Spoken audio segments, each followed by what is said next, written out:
Hey everyone, thank you for listening to another episode of Dan Tony Sports. My name is Dan Snyder, joined tonight by Dan O'Shea, and normally I would say Tony Casper here, but Tony Casper's not here tonight. But we do, like we always do, have Dan Beebe as well. Yep, guys, how you doing tonight? Pretty good. Better than the Patriots, right? Yeah. Oh, yes. Yep, we're gonna have a fun show. We're gonna talk NBA a little bit. We're gonna talk a little bit of the disappointment that is the New York Rangers. Not a disappointment to me because last night my Stars beat them. And we're gonna talk obviously the Super Bowl. But first, is there any doubt what's coming up? We do it every week. It is our pigskin poetry. If I can find the correct way for it to go, that would be perfect. All right, here we go. The season is over, and I kind of don't care. I mean, without football, I'll pull out my hair. I love the game, and of course I'll be sad. But a lot of this season, the games were bad. Philly won a Super Bowl. That sucks a lot. Because Eagles fans are assholes, and that will not be forgot. Next year will be better. It has to be so. Unless the Eagles win another Super Bowl. A clean slate now. All teams are tied. 0 wins and 0 losses with all things applied. I wonder which team is the next to turn around. It could be any of the teams, except the Cleveland Browns. Lovely. Yes, absolutely. So, really quickly, one of the things we're going to talk about is how strange it is to have the Patriots, who were always the favorite to go to the Super Bowl, and the Eagles, who were just absolute crap last season. All right? So, without further ado, our show, ladies and gentlemen. First thing I want to talk about, though, is, the New York Knicks. Or if you want to start, we can start with the Rangers. It doesn't matter. No, let's start with the Rangers, because you have more to say about them than I do, while I pull up what I want to say about the Knicks. Okay. Well, the Rangers are obviously bad. We started out the season decently strong, not great, but not bad.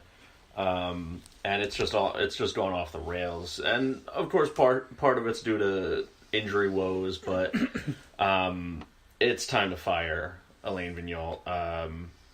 It's past time to fire him. I was calling for him to be fired last season. Before he got hired. Not quite that long ago, but I honestly think at this point, looking at his career, that he's just been propped up by good goalies. Which he clearly still has, though. Right. And it's the only reason he's had any success. And, now Lundqvist is showing a little bit of age, but still extremely dominant. But I honestly think the players have given up on him. When he benches a good player like Miller for the entire rest of the game due to one bad turnover, that's a little ridiculous. Especially when those punishments aren't even. He won't punish a guy like Stahl. He always plays veterans over young guys, no matter what they're playing like, night to night, week to week, year to year. His lines are baffling at this point, both defensively and just all around. His defensive pairings don't seem to make much sense. It's time for the Rangers to move on from him, and I kind of doubt they're going to do it mid-season. They'll probably wait till the end of the season. So who would you want to replace him? Honestly, I don't know. I think I would want someone up and coming. Unless something crazy happens the rest of this season, I don't. From what the prospects are, as far as current head coaches or assistants, I'm not super in love with anyone.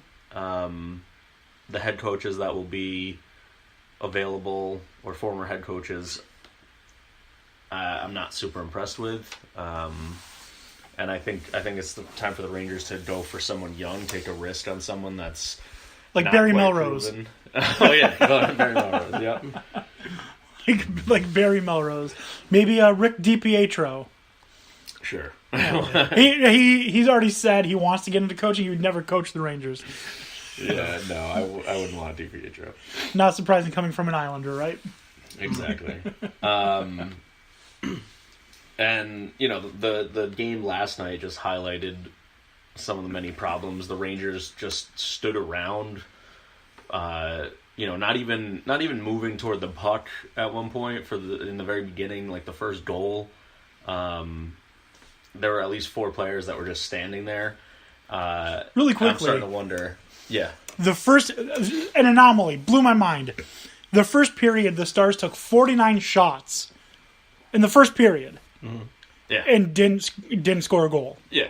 That's why, I say Lundqvist is slowing down, but for Lundqvist, he's still extremely dominant. After the first period, in which the Stars shot 49 shots on goal, the Rangers had a 1-0 lead. How ridiculous is that? But don't be... I'm surprised. When I hear Stars take 49 shots on goal in a period, I would think it had to have scored at least 3. Because they're a team of... They're an offensive power. With guys, obviously, like Jamie Benn. How good is Jamie Benn? He's a monster. Fantastic. And I'm glad he's a Star. Yeah, well done win. Also well done on the Stars to get rid of Ruff, and the Rangers picked him up for some inexplicable reason since he's been a terrible defensive coach. And the Stars instantly got better when they, got rid of him, and the Rangers got immediately worse when we picked him up. Do you know what I attribute it to? More so than getting rid of Ruff. It's definitely adding a strong veteran leader like Alexander Radulov to that locker room. A guy who knows what successful teams do. So getting him, bringing him to Dallas, I think really, really helped put Jamie Benn's mind back together. Because after last season, that was a disaster. Especially being, the season before, being one game away from getting to the Western Conference Finals. Mm-hmm. To go to not even sniffing the playoffs. Bring in Alexander Radulov, the team is back to where they were the season before. I'm just impressed with what I've seen from Dallas. They could be better. They're not quite as bad as either the Rangers or the. They don't even deserve to be called the Coyotes at this point. They're the little puppies. I can give you an update. I literally haven't looked since now that football's over. I'll get more into the keeping up with hockey and. I'm pretty sure the Browns. Year to become an Arizona fan. Right, I'm pretty sure the Browns have about as many wins as the Coyotes. Coyotes have more, but if we're talking as far as win percentage, it's got to be kind of close. Yeah. Overall, of the history of ball, probably. Do you know who made out like a bandit in all this? Tony. It's like, yeah, you know what? I'm going to be a Vegas fan. Yep. And here they are, the best team in the NHL. Yep. And making history as the best expansion team ever. Right. Crazy. But someone did bring up a good point. I don't remember if it was Chris Canny or Rick DiPietro. How can you not have the ultimate home ice advantage when the rest of your team, or when the opposing team comes in drunk because they can't handle Vegas? It's a good point. It is. But they're winning on the road too, so it's not all Vegas. I think the Rangers losing Stepan was a bigger deal than we thought.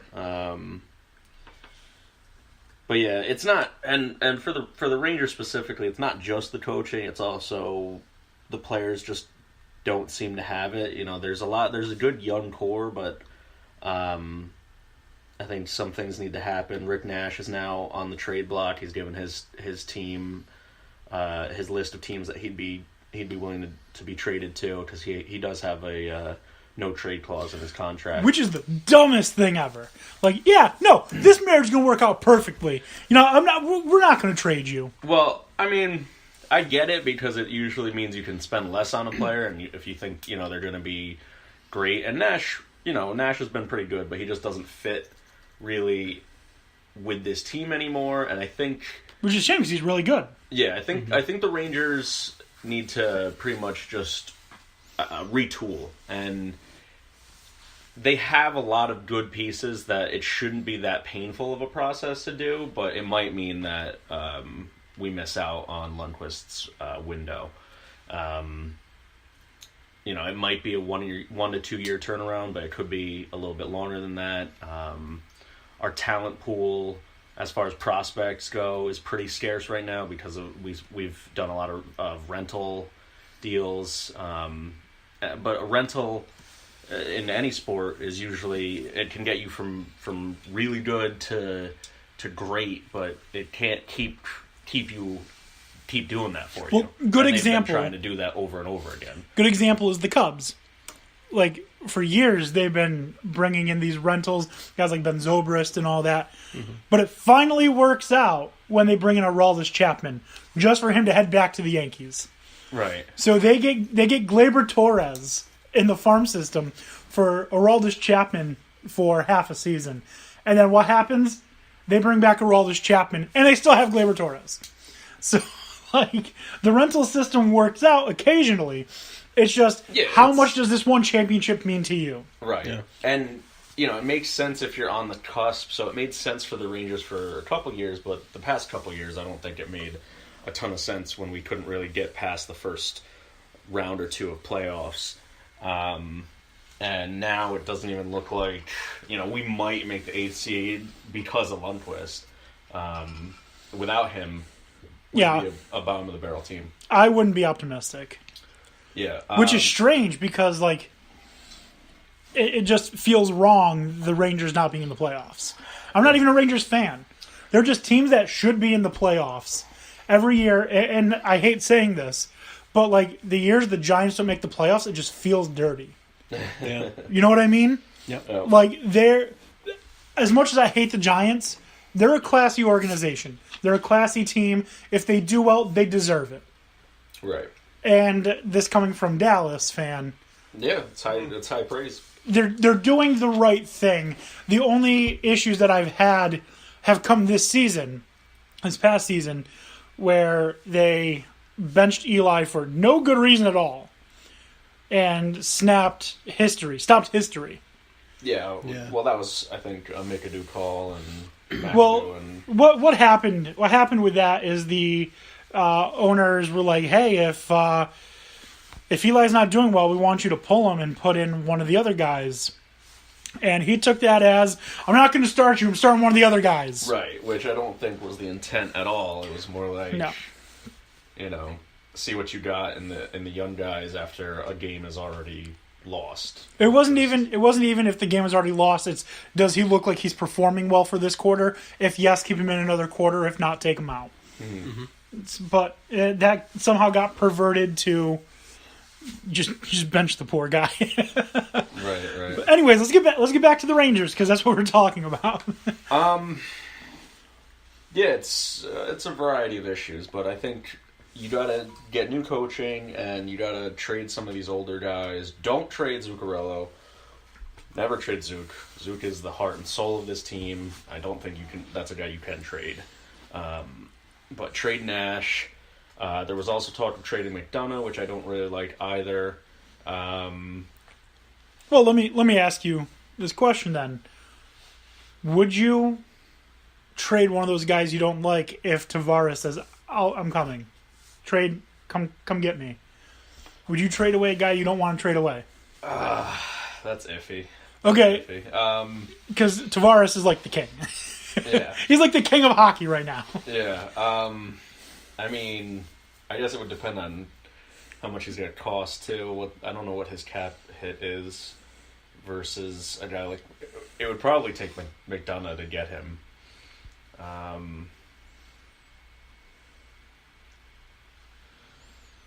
don't know because I don't know if that would be enough to change everything. I still think you need a new coaching staff, and not just the head coach, but Ruff needs to be gone yesterday. A lot of these assistants need to be gone. You need players who are willing to play defense. Yeah. Which the only one there is Lundqvist. He seems like he's the only one that's willing to play any defense. Again,